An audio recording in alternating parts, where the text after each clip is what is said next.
La philosophie managériale a pour but de tenir ensemble philosophie et management pour mieux relier épanouissement de l'homme et efficacité, et pas l'un sans l'autre. On a tendance parfois, dans le monde moderne, à séparer sciences humaines et management, mais je crois que si on cherche à établir des ponts entre ces deux domaines, on peut donner plus de sens à l'action dans l'entreprise, on peut aller vers plus d'humanisme dans le monde des affaires et on peut aussi développer toute une philosophie de la connaissance et de l'action à partir de l'élargissement du champ de conscience de l'homme. Il y a bien sûr des hommes vertueux dans les entreprises, mais globalement, le monde des affaires n'est peut-être pas assez vertueux car il y a la crise. Et s'il y a la crise, c'est qu'on ne relie pas assez le monde de la production avec celui de la distribution des richesses et également on ne relie pas assez avec le monde de l'environnement. Chez Aristote, il faut savoir que la vertu c'est deux choses.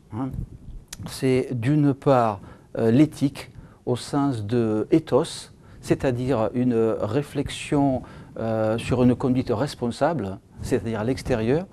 Mais chez Aristote, l'éthique, c'est aussi l'ethos, I-T-O-S, c'est-à-dire la tenue de l'âme.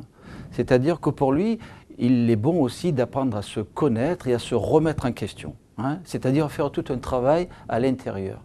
On voudrait changer le monde avec l'économie, avec la science politique, avec les organisations non gouvernementales, les associations, les syndicats. Ok, tout cela est évidemment pour moi très intéressant, mais si on n'élève pas le niveau de conscience ou notre niveau de conscience, eh bien je ne vois pas vraiment comment on pourra progresser à l'extérieur.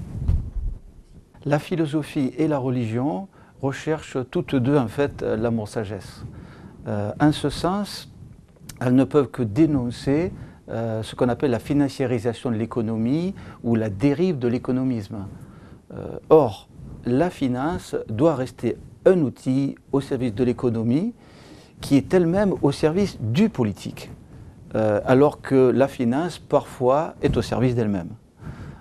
Et donc, la philosophie et la religion dénoncent cela à juste titre. On parlait de vertu à l'instant. Il faut savoir que chez Aristote, il y a deux types de vertus.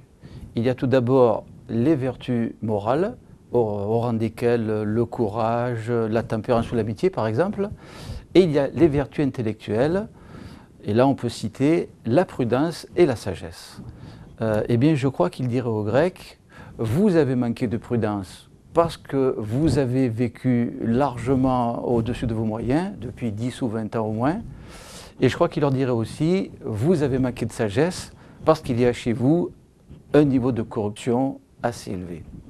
Et donc je crois qu'il leur conseillerait de relier davantage l'éthique et l'économie, et en ce sens de pratiquer véritablement la philosophie managériale.